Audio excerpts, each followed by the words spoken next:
네, 여러분, 해마다 연말이 되면 이제 그런 거 하잖아요. 빅데이터 조사를 해서 올해 언론에 가장 많이 나온 단어가 무엇인가, 이제 그런 것들이 나오게 되어집니다. 하나님께서 우리를 부르셔 가지고 새로운 피조물로 만드시고, 그러면서 너의 인생을 통하여서 가장 이 단어가 많이 나왔으면 좋겠다, 빅데이터로 이렇게 조사를 하면 그 단어가 무엇이겠습니까? 감사일 것입니다. 나는 네가 가장 많이 사용하는 단어가 감사이기를 원한다. 그래서 하나님께서 뭐라고 그러냐면 항상 기뻐하라, 쉬지 말고 기도하라, 그리고요 범사에 감사하라. 아니, 범사에 감사하니까 여러 가지 일이 있을 때마다 감사하는 거죠. 그런데 이 감사라는 게 이 여러 가지 심리학이나 뇌과학이나 이런 데서 얼마나 우리에게 유익한가 하는 것들이 속속들이 밝혀지고 있죠. 그러니까 그런 걸 모든 것을 아시고 우리를 만드신 하나님께서는 사랑하는 아들아, 사랑하는 딸아, 내가 너를 불러서 내 백성으로 삼았어. 그 말은 무슨 말이냐면 네 입에 주된 언어가 감사의 언어가 되기를 원한다. 여러분, 근데 우리는 감사를 보통 계산해서 하잖아요. 좋은 일이 있으면 감사하고 좋지 않은 일이 있으면 감사하기 어렵고 이렇게 생각하기가 쉽습니다. 그런데 오늘 시편 9편에 다윗을 보니까 꼭 좋은 일만 있는 게 아니에요. 어려운 일들이 많습니다. 3절 보시면요, 내 원수들이 물러갈 때, 그러니까 원수들에게 시달림을 받았어요. 그리고요 또 13절을 한번 보시겠어요? 13절을 보면 여호와여 내게 은혜를 베푸소서, 나를 사망의 문에서 일으키는 주요. 아니, 다윗이 어디에 있다는 겁니까? 사망의 문 입구에 있다는 거예요. 이런 기가 막힌 상황인데도 1절에 보면 다윗은 어떻게 시작합니까? 내가 여호와께 전심으로 여호와께 감사하오며. 그러니까 굉장히 어려운 환경이고 계산기를 두드려서는 감사가 안 나오는 상황이지만 전심으로 여호와께 감사한다. 왜요? 살아계신 하나님, 지금까지 나를 붙들어 주시고 지금도 붙들고 계시는 하나님을 신뢰했기 때문에 상황은 어렵지만 전심으로 감사할 수 있었던 줄로 믿습니다. 오늘 우리 맥주 감사절 상반기를 감사하면서 하반기를 출발하는 7월 첫 주의 맥주 감사절에 우리 한번 다윗이 고백했던 세 가지 감사의 비밀을 생각해보고 우리도 우리 인생의 빅데이터에 감사라는 언어가 가장 많은 언어를 사용할 수 있도록 감사로 나아갈 수 있는 이 시간이 되기를 원합니다. 시점은 과거, 현재, 미래 이런 식으로 나아가게 됩니다. 그래서 감사는 계산해서 하는 게 아니라 기억에서 시작된다. 우리 한번 외쳐봅시다. 첫째, 감사는 계산이 아니라 기억입니다. 감사는 계산이 아니라 기억이라고 하는 거죠. 감사는 기억에서 시작합니다. 1절 보시면 내가 전심으로 여호와께 감사하오며, 그 다음 같이 읽어볼까요? 시작. 주의 모든 기이한 일들을 전하리이다. 주의 모든 기이한 일들을 기억하고 있기 때문에 전한다는 거예요. 그러니까 뭐 때문에 감사하냐? 주의 기이한 일들 때문에 감사합니다. 기이한 일이라고 하는 것을 뜻하는 단어가 펠레라는 단어입니다. 지금 월드컵이 한참인데 요즘 이제 우리 젊은 세대들은 축구의 신 하면 메시를 이야기를 하겠죠. 근데 옛날 사람들은 펠레입니다. 그리고 펠레예요, 그죠? 그래도 펠레가 더 잘하는 것 같아, 이런 느낌이 가질 수도 있어요. 이 펠레라고 하는 게 뭐냐면 기이한 일입니다. 기이한 일. 그러니까 이거는 일상적인 기이한 일이 아니라 특별한 기이한 일. 홍해 바다를 가르시고 반석에서 물이 터져 나오게 하시고 하늘에서 만나를 내리시는 이러한 기이한 일을 펠레라고 하는 것입니다.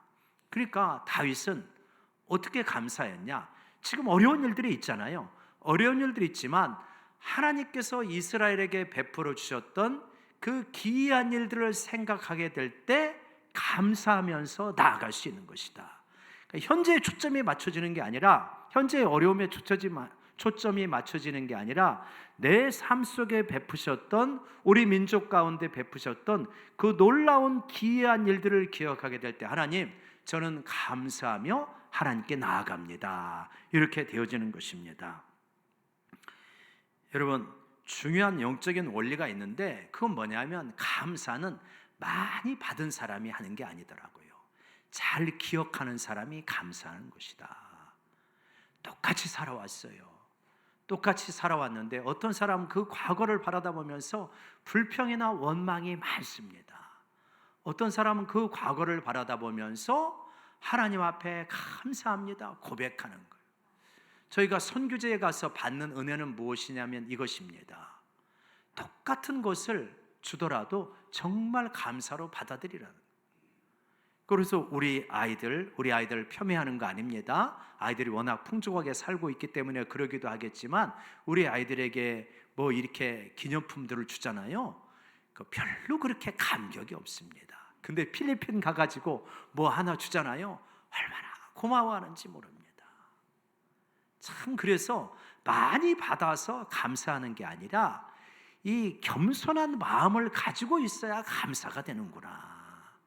여러분, 그래서 천국은 어떤 사람의 것입니까? 심령이 가난한 자는 복이 있나니 천국이 그들의 것입니다. 여러분, 우리가 굉장히 많은 것들을 사실은 누리고 살잖아요. 이때 겸손한 마음을 가지고 과거를 기억하면서 이미 하나님께서 베풀어 주신 많은 것들 때문에 감사할 수 있는 우리가 되기를 원합니다. 최근에 뇌과학은 굉장히 흥미로운 사실들을 우리에게 많이 가르쳐 주는데요. 우리 뇌는 우리 지나간 경험들을 기억으로 저장을 한대요. 근데 기억으로 저장하는데 동영상으로 저장하는 것이 아니라 스냅 사진같이 저장을 한다고 그럽니다. 그런데 그런 기억의 다발들을 엮어가지고 뭘 만들어내냐? 자기 자아상을 만들어내는 거예요. 자, 이런 기억들이 있기 때문에 나는 이런 사람이야 라고 하는 자아상을 가지고 있는 거죠. 이 자아상이 왜곡되어 있으면 참 사람 대하기 어렵습니다. 작은 일에도 쉽게 삐지고 상처받고 마음의 문을 닫아버려요. 근데 자아상이 건강하면 내가 큰 실수했네 하는데도 별것 아닌 것처럼 툭 치고 지나가 버려요. 그래서 참 자아상이 건강한 것이 얼마나 중요한 것인가 하는 걸 깨닫는데, 누구나 다 자아상을 건강하게 갖기를 원해요. 근데 잘 안 돼요. 왜 그러냐? 이미 과거의 많은 이야기들이 내 안에 저장되어 있기 때문에. 그러니까 생각해 보십시오. 과거에 구박받고 미움받고 왕따 당하고 박해받고 막 그냥 천덕꾸러기 같은 그런 이 이야기들이 그 사람 안에 많이 있으면 자상을 건강하게 갖기가 상당히 어려워요. 그래서 조금만 상처가 되는 일이 있으면 그냥 마음이 이 뿌리부터 흔들리는 그러한 경험들을 하게 되어집니다. 얼마나 안타까운 일이겠습니까? 근데 예수님을 믿는다는 건 놀라운 일이에요. 뭐냐면 예수님을 믿으면 여러분, 과거의 기억들을 하나님께서 구속해 주시는 줄로 믿습니다. 정말 놀랍게 변화시켜요. 그래서 내가 막 어렸을 때 굉장히 큰 상처를 받았잖아요. 내적 치유할 때 보통 그렇게 합니다. 그래가지고 큰 상처를 받았고 하나님께 막 기도하잖아요. 그러면 하나님께서 어떤 것을 깨닫게 해주시냐면, 하나님 그때 뭐하고 계셨어요? 내가 그렇게 힘들어할 때 뭐하고 계셨어요? 그때 하나님께서 어떤 음성이나 깨달음이나 환상을 주시냐면, 그 상황에서 누구보다도 하나님께서 내 곁에서 계셨고 나를 붙들고 계셨구나. 정말 주님께서 그렇게 내 곁에서 나보다도 슬프게 울고 계셨구나. 그런 것들을 알게 해주시면서 많은 분들이 그 상처에서 벗어나고 그 과거를 재구성하게 되어집니다. 그래서 예수님을 믿는다는 것은 뭐냐? 기억을 새롭게 만드는 그러한 과정이기도 하다, 이렇게 볼 수가 있어요. 근데 하나님께서는 이스라엘 백성들에게 절기를 주십니다. 우리가 맥추절을 보내고 있는데 맥추절 같은 절기를 주셔요. 유월절도 주시고요, 초실절도 주시고 오순절, 수장절도 주시고 그렇게 합니다. 이런 절기를 주십니다. 왜 절기를 주십니까? 그 절기를 통하여서 너의 정체성을 새롭게 하라는, 네가 어떤 백성인지를 분명히 알아라. 그러니까 여러분, 아무리 잘 되어줘도 나는 못난이에요 라고 하는 생각을 핵심 신념으로 가지고 있으면 진짜 힘겹게 살아갑니다. 근데 조금 어려워도요, 나는 하나님의 사랑받는 자녀예요 라고 하면 조금 어려워도 별로 그렇게 어렵지 않게 이겨내는 거예요. 환경을 무시하는 건 아니지만 환경을 이겨낼 수 있는 내 안에 힘이 있는 것입니다. 하나님께서는 절기를 통하여서 거룩하게 기억하라고 우리를 만드셔 가시는 거예요. 이스라엘 백성이 왜 그러냐? 어떤 생각을 가질 수밖에 없었냐면, 우리들은 노예야. 우리는 애굽의 지배를 받을 수밖에 없어. 옛날에, 지금은 그런 말 없지만요, 옛날에 참 나쁜 말들이 많이 있었어요. 일제의 지배를 합리화시키는 말들을 우리들이 스스로 썼어요. 그래서 이런 말 했습니다. 죄송합니다, 조선놈들은 패야 말이 들어. 얼마나 나쁜 말이에요. 이거 어디서 나온 말이에요? 일본 사람들이 우리에게 심어준 말을 우리가 스스로 고백하고 있는, 36년인데도 그렇게 잔재가 남아있어요. 400년, 무시무시한 세월입니다. 애굽의 노예로 살았던 400년, 그 무시무시한 세월의 잔재들이 이스라엘 백성 속의 DNA 속에 계속해서 묻어가는 거예요. 그러니까 하나님이 그게 보기 싫은 거예요. 너희는 그런 백성이 아니야. 그래서 뭘 지켜주시냐면 절기를 지키게 하십니다. 절기를 막 일주일 지키게 하셔요. 그리고 굉장히 중요한 절기들마다 장치들을 만들어 주셔요. 그래가지고 뭘 의식하게 만드냐? 나는 노예가 아니라 하나님의 구원을 받은 하나님의 특별한 백성이구나, 하나님의 선택받은 백성이구나, 이거를 깨닫게 해주십니다. 그래가지고 일주일 동안 초막을 짓고요, 그 속에서 살고요, 일주일 동안 맛없는 무교병을 먹으면서 살아가는 거예요. 어떤 목사님이 이런 이야기를 하더라고요. 자기가 만약에 나라의 대통령이 된다면 이스라엘의 절기를 우리나라에 도입해가지고 새롭게 하고 싶다는 거예요. 그래서 이렇다는 거예요. 6.25 절기를 만들어가지고 일주일 동안 주먹밥을 먹게 하겠다는 거예요. 야, 그 아이디어 좋대요. 일주일 동안 우리가요, 주먹밥을 먹고 에어컨도 다 못 켜게 하고요, 선풍기도 없고 부채질하면서 살아라. 그렇게 만약에 일주일 동안 지내면요, 우리나라의 종북의 그림자는 싹 사라질 겁니다. 그죠? 공산주의를 혹시라도 약간 생각하는 마음들은 싹 사라질 거예요. 이 6.25가 얼마나 끔찍한 재앙이었고 우리가 자유를 구가하고 있다는 것이 얼마나 축복받은 일인가. 그리고 우리를 이렇게 지켜준 그러한 16개국, 미국을 비롯한 16개국이 얼마나 감사한 것인가. 그런 것들을 주먹밥을 먹을 때마다 생각할 거예요. 얼마나 감사합니다. 그래서 이스라엘 백성이 무교병을 먹으면서 우리를 애굽에서 구원해 주신 하나님의 은혜가 얼마나 큰 것인가 하는 것을 알 수 있도록 유월절과 무교절을 만들어 주신 거예요. 여러분, 우리가 우리 지난 날들을 생각하면서 하나님께서 우리를 구원해 주신 그 놀라운 은혜를 기억할 수 있기를 원합니다. 우리 같이 강팍하고 자기중심적이고 이기적인 우리를 불러서 감사의 사람으로 만들어가는 것, 이웃을 배려하고 사랑하는 사람으로 만들어간다는 것이 얼마나 감사한 일인가, 그걸 생각하는 거죠. 지난 6개월을 생각해 볼 때 여러분, 우리에게 기이한 일들, 홍해바다가 갈라지는 것 같은 기이한 일들은 많이 있지는 않았을 것입니다. 그렇지만 생각해 보니까 일상의 기이한 일들이 많은 거예요. 아침마다 여러분, 눈을 좋은 컨디션 가운데 눈을 뜬다는 것이 얼마나 감사한 일인가. 자잘한 질병이 있었지만 큰 병이 없이 지나올 수 있는 거 얼마나 감사한 일인가. 회사에서 이런저런 스트레스도 받았지만 그래도 일터가 있다는 것이 얼마나 감사한 일인가. 우리 가족이 매 순간 사랑스럽진 않지만 그럼에도 불구하고 사랑할 수밖에 없는 가족이 있다는 게 얼마나 감사한 일인가. 우리 성도 모두가 다 그렇게 나를 다 좋아하고 사랑하는 것 같지 않다 할지라도 소중한 공동체가 있다는 것이 얼마나 감사한 일인가.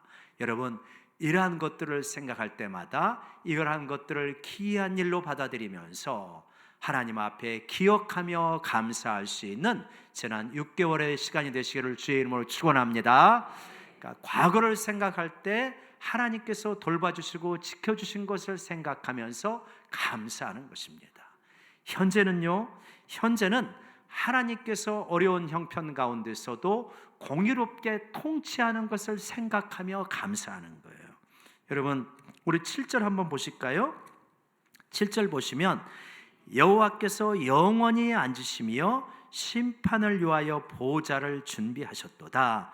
여호와께서 영원히 보좌에 앉으셔서 우리를 지금 다스려 주시는 거예요. 그런데 어떻게 다스려 주십니까? 8절 한번 같이 읽어볼까요? 시작.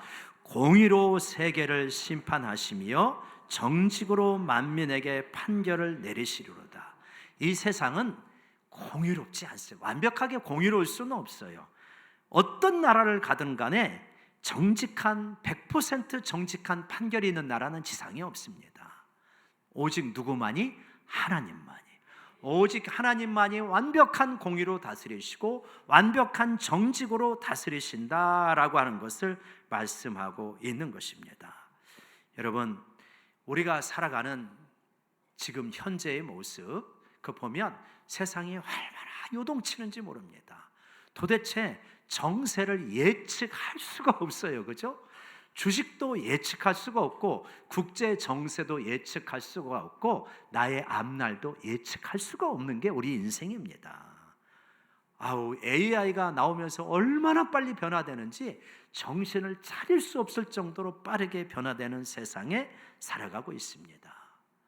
이렇게 빠르게 변화하는 세상에서 내 삶이 어렵다 할지라도 우리가 이 현실 속에서 낙심하지 않는 까닭은 뭐냐? 하나님께서 공의로 세상을 다스리시고 정직으로 이 세상을 판결하시기 때문에 그 하나님의 통치를 믿으면서 우리가 현실 속에서 하나님께 감사할 수 있는 줄로 믿습니다.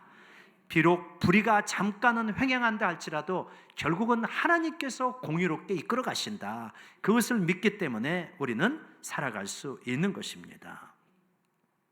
여러분, 이때 하나님께서 결국은 공의롭게 세상을 통치하시기 때문에 우리는 어떤 의식을 가져야 되는가?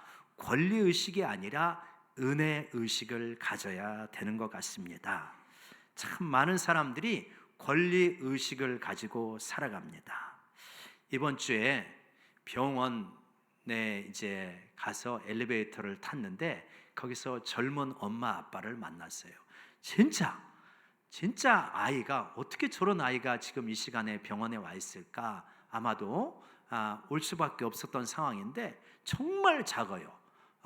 제 주먹보다 조금 큰 이런 정도더라고요. 어떻게 그런 아이를 데리고 병원에 왔을까? 아마 진료 때문에 왔는가 보다 그렇게 생각이 되어져서 안타깝더라고요. 그런데 이제 저하고 어떤 이렇게 아저씨하고 둘이 탔는데 그 젊은 부부하고 그 아이하고 그 아이 얼굴을 공교롭게도 안 왔는데 우리에게 다 보이는 위치인 거예요.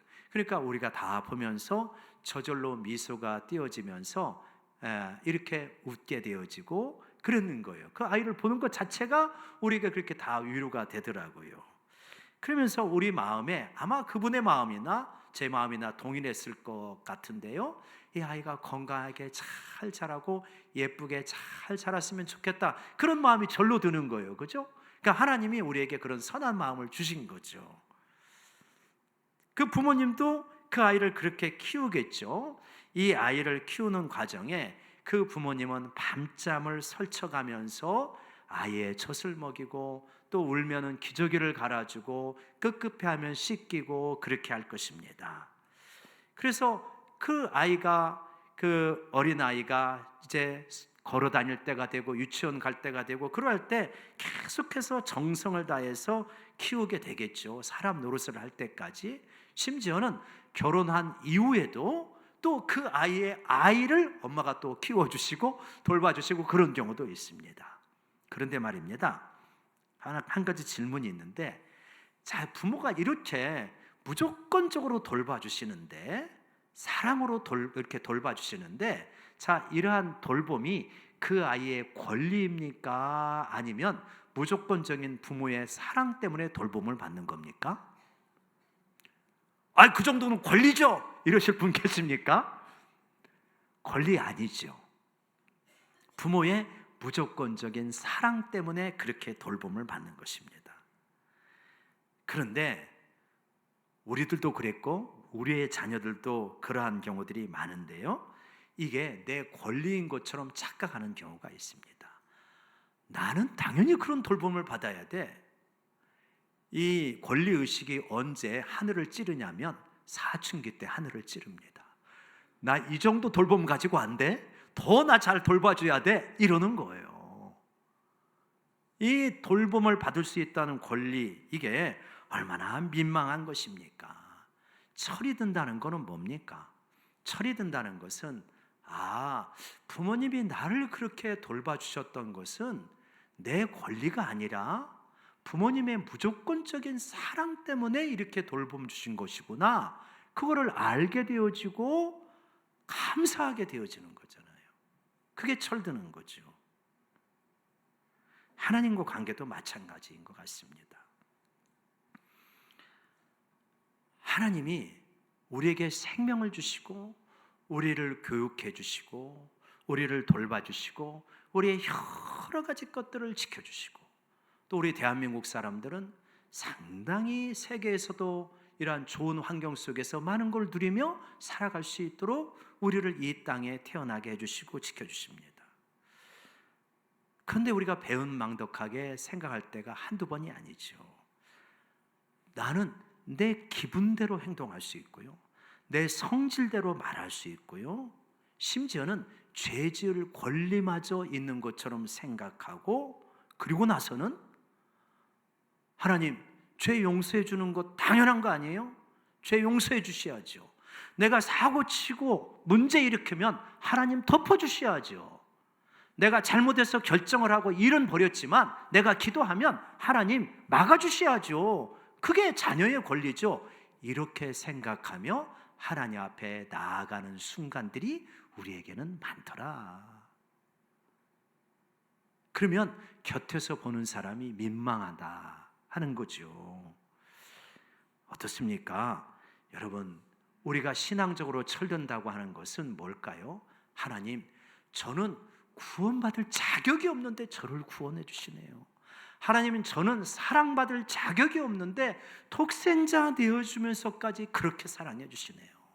하나님, 제가 제 내면을 정직하게 들여다볼 때 지옥에 들어간다 할지라도 하등의 항변을 못할 만한 그렇게 부패한 사람인데 하나님께서 나를 구원해 주시고 영원한 천국에서 살 수 있는 이러한 특권을 주시니 나는 감사할 뿐입니다. 여러분, 그게 철든 사람이요 은혜를 아는 사람인 줄로 믿습니다. 여러분, 우리가 권리로 살아가는 것이 아니라 은혜 의식으로 살아가는 것이다. 곽선희 목사님 설교 가운데 이런 대목이 있다고 하는 이야기를 제가 몇 번 한 것 같습니다. 한 여집사님이 계시는데 아들 하나가 있는데 망나니도 그런 망나니가 없답니다. 그런데 엄마가 얼마나 그렇게 사랑을 하는지, 그래서 보고 어쩔 줄을 몰라 하니까 참 목사님 보시기에 약간 철부지 같기도 하고 어떻게 저럴 수가 있을까 싶어서 핀잔 아닌 핀잔을 주었다고 합니다. 집사님, 어떻게 저런 자식을 그렇게 이뻐합니까? 그렇게 이쁨이 가요? 물어보니까 그 집사님이 그렇게 대답을 했다고 하지요. 목사님, 저는 사실은 이러한 정상적인 가정을 꾸릴 만한 자격이 없는 사람입니다. 제 과거가 그렇지를 못해요. 그런데 내 남편이 나를 불쌍히 여기고 사랑을 베풀어서, 긍휼을 베풀어서 내가 결혼하고 자식도 낳고 살아가는 것입니다. 나는 그 은혜를 생각할 때마다 이 가정이 너무 감사하고, 속색에는 자식이지만 너무 감사해가지고 그래가지고 저렇게 사랑하지 않을 수가 없어요. 그렇게 이야기를 했다고 하죠. 이게 바로 은혜의 의식입니다. 우리 같이 부족한 자를 하나님께서 구원하시기를 기뻐하시고 도와주시기를 기뻐하시고 보호해 주시기를 기뻐하시는 것, 여러분 이렇게 은혜 의식으로 살아갈 때 현재를 불평이 아닌 감사로 살아갈 수 있는 줄로 믿습니다. 권리 의식으로 살아가는 사람들은요 불평이 많습니다. 여러분 한번 생각해 보세요. 교회에서도 권리가 많이 주장하는 사람들은 불평이 많아요. 가정에서도 권리를 많이 주장하는 사람은 불평이 많습니다. 모든 것이 은혜라고 말하면 가정 안에서도 감사, 교회 안에서도 감사, 인생 자체가 감사가 되는 것입니다. 여러분 이러한 은혜의식으로 살아가서 감사가 넘치기를 원합니다. 미래는 어떻게 우리가 바라보면서 감사로 나아갈 수 있을까요? 우리가 미래를 바라볼 때 미래에도 하나님께서 우리를 분명히 붙들어 주신다, 이러한 하나님을 신뢰하고 하나님의 보호하심을 확신하게 될 때 우리는 미래를 바라보면서 감사로 나아갈 수가 있게 되어집니다. 여러분 한번 9절과 10절을 한번 보시겠습니까? 제가 9절 읽고 여러분이 10절 읽어주십시오. 여호와는 압제를 당하는 자의 요새이시요 환난 때의 요새이시로다.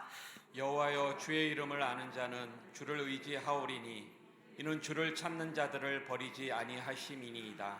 주를 의지하는 자들을 주님께서 버리지 않으신다고 말씀을 하십니다.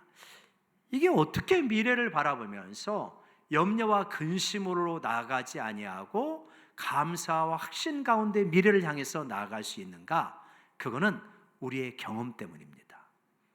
하나님이 진짜 살아계시고 우리를 함께 하시고 우리를 지켜주시네, 이 경험들이 쌓이면요 미래를 바라볼 때 두려워하지 않습니다. 근데 이 경험이 없잖아요. 미래를 바라볼 때 염려가 밀려와요. 근데 이게 어떻게 가능하냐면 9절의 경험 때문에 가능한 거예요. 여호와는 압제를 당하는 자의 요새가 되시고요 환난 때의 요새가 되신대요. 자, 지금 환난을 당하고 계십니까? 지금 압제를 당하고 계십니까? 여러분 이것이 기회임을 믿으시기 바랍니다. 이 기회예요. 환난을 당하는 게 아프죠. 누가 그거를 좋아하겠습니까? 그러나 고난당하는 것이 내게 유익이라. 이게요 경험이 없으면 속으로 입이 실룩실룩해집니다. 뭐가 고난당하는 게 유익이야? 난 힘들어 죽겠는데. 근데요 고난을 당해가지고요 하나님께 엎드리고 탄식하고 울면서 기도하는 가운데서 하나님이 요새가 되심을 경험하잖아요. 그러면은 달라져요.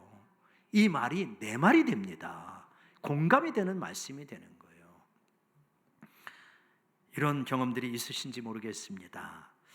우리가 어려움을 당하면 하나님 앞에 나와서 울며 기도해야 됩니다. 기도가 잘 안 돼도 아무 상관없어요.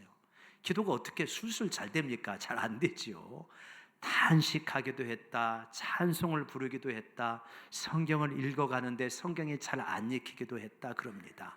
그런데 하나님 앞에서 씨름하는 겁니다. 어떨 때는 기도가 잘 되고요, 어떨 때는 기도가 안 되고요, 어떨 때는 찬송이 잘 읽히지만 찬송이 잘 불려지지만 어떨 때는 찬송이 안 되는 순간도 있고요, 어떨 때는 말씀 묵상이 잘 되지만 말씀 묵상이 안 되는 방식도 있습니다. 다양한 방식이 있는 거죠. 하나님 앞에 머무르는 것은. 자, 그런데 그렇게 하나님 앞에 머무르면서 탄식하기도 하시고 울기도 하시고 기도도 하고 그리고 기도했다가 잠을 자기도 하고 선잠을 자고 일어나서 또 기도하기도 하고 막 그렇게 씨름을 하는 겁니다. 하나님 앞에서. 내 씨름의 장소가 어디냐가 굉장히 중요한데, 내 씨름의 장소가 영화관 모니터냐, 텔레비전의 모니터냐, 스마트폰의 모니터냐, 아니면 하나님의 보좌 앞이냐, 차이가 굉장히 납니다. 하나님의 보좌 앞에서 이런저런 씨름을 하고 울며 기도하게 되어지면 하나님께서 요새가 되어주십니다. 희한한 방식을 우리가 깨닫게 해주셔요. 내가 예상치도 못했던 실마리가 잡혀지기도 하고요, 하나님이 내 마음을 변화시켜 주시기도 하고요, 이 문제는 이분하고 의논해야 되겠다 하는 생각을 주시기도 하고요, 이때는 이렇게 해야 되겠구나. 다양한 방식으로 하나님께서 역시 이렇게 나를 지켜주고 계시네 하는 것을 알게 해주십니다. 여러분, 환난을 당하는 것이 기회입니다. 어떤 사람에게 기회입니까? 낙심하고 이 세상으로 달려가는 사람에게는 기회가 아닙니다. 고생만 하는 겁니다. 그러나 환난을 당했을 때 하나님 앞에 엎드리는 사람에게는 분명히 기회인 줄로 믿습니다. 하나님이 나의 요새가 되심을 정말 경험하는 기회가 되는 거예요. 그래서 우리는 거기서 하나님을 만나게 됩니다. 하나님을 경험하게 돼요. 저는 간절하게 부탁하고 싶습니다. 제 경험 가운데 부탁하고 싶고 권면하고 싶어요. 진짜 어려우십니까? 어려우셔서 탄식이 나오십니까? 하나님 앞에 나오시기를 바랍니다. 하나님 앞에 엎드리시기를 바랍니다. 하나님 앞에 나와서 집에서도 좋고요. 근데 더 좋은 건 교회 본당이더라고요. 교회 본당이 좋아요. 나와서 그냥 울고 기도하셔요. 내 속상한 마음을 하나님 앞에 토해 놓으세요. 사람들은 나를 다 모릅니다. 여러분, 인생을 살아가면서 어떻게 좋은 일만 있어요? 어떻게 상처 안 받고 신앙생활 할 수 있겠습니까? 어떻게 역경이 없이 인생을 살아갈 수 있겠어요? 그거 불가능합니다. 어차피 그런 일이 있어요. 근데 그런 일이 있어도 사방에서 우겨싸움을 당하여도 우리가 낙심하지 않을 수 있는 까닭은 무엇이냐? 하나님이 나와 함께 하신다. 하나님이 나를 지켜주신다. 내가 기도하면 하나님께서 역사하신다. 이게 하나님이 우리가 요새가 되시는 경험입니다. 그래서 이 경험이 있고 이 체험이 쌓이잖아요. 여러분, 신앙생활이 재밌습니다. 나 신앙생활 의무로 하신다 이런 분 있으면 이거 안타까운 겁니다. 신앙생활이 재미가 있어야 돼요. 기도의 세계가 재미가 있어야 돼요. 그러면 역경이 다가와도 그렇게 무섭지 않아요. 미래를 바라보면서 염려와 근심이 밀려올 때마다 내가 뭔 생각하고 있어? 기도하면 되는데, 하나님이 함께 하실 텐데 내가 왜 이러고 있어? 이런 생각이 된다니까요. 다윗은 그러는 겁니다. 다윗은 미래를 바라보면서 미래가 모든 좋은 일이 있을 거라고 생각하는 게 아니에요. 분명히 미래에도 어려움이 있겠지만 요새가 되시는 하나님께서는 나를 분명히 지켜주신다. 내가 주님을 찾는 자들은 하나님께서 버리지 않는다. 이 확신이 있기 때문에 이렇게 담대하게 고백하고 미래를 향해서 소망을 가질 수 있는 것입니다. 사랑하는 우리 성도님들이 꼭 이러시기를 바랍니다. 미래가 염려가 되고 자녀의 미래가 걱정이 되고 그렇습니까? 노후가 걱정이 되고 그렇습니까? 하나님은 살아계십니다. 환난 때의 요새가 되시는 하나님 앞에 기도하면 내 마음 변화시켜 줍니다. 참 마음이 참 이렇게 클클하고 속상하고 낙심되고 막 그러신 분 있어요? 진짜 하나님 앞에 엎드리시면 하나님께서 지켜주시리라 믿습니다. 과거를 바라보면서 기이한 일들을 기억하기 때문에 우리는 과거를 향해서 감사할 수 있습니다. 현재 감사할 수 있는 까닭은 무엇입니까? 하나님께서 통치하고 계시기 때문에, 나를 지켜주고 계시기 때문에, 그렇기 때문에 권리의식으로 살아가는 것이 아니라 은혜의식으로 살아가면 현재의 여러 가지 일 속에서 감사할 수 있습니다. 미래 염려가 가득한 것이 아닙니다. 내가 환난 때 기도했더니 하나님께서 분명히 응답해 주시더라. 분명히 미래에도 나를 지켜주실 것이다. 이 확신이 있기 때문에 미래를 향하여서 소망을 가지고 나아갑니다. 여러분, 우리는 누구입니까? 예수 그리스도의 십자가와 부활을 경험한 사람들입니다. 그거를 우리가 믿고 있는 사람들입니다. 로마서 8장 32절에서 말합니다. 자기 아들을 아끼지 아니하시고 내어주신 이가 어찌 그 아들과 함께 모든 것을 우리에게 주시지 않겠느냐. 모든 것을 우리에게 주시는 거예요. 하나님은 사랑이세요. 아들을 내어주시기까지 우리를 사랑하셨습니다. 우리에게 필요한 것은 주십니다. 우리가 믿음으로 나아가면 주십니다.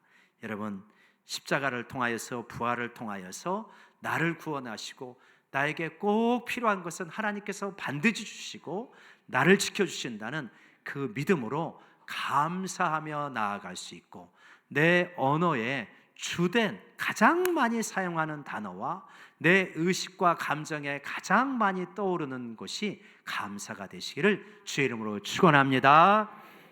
기도하십시다. 하나님 아버지, 우리에게 맥주 감사절을 주셔서 감사로 살아가게 하시니 하나님 감사합니다.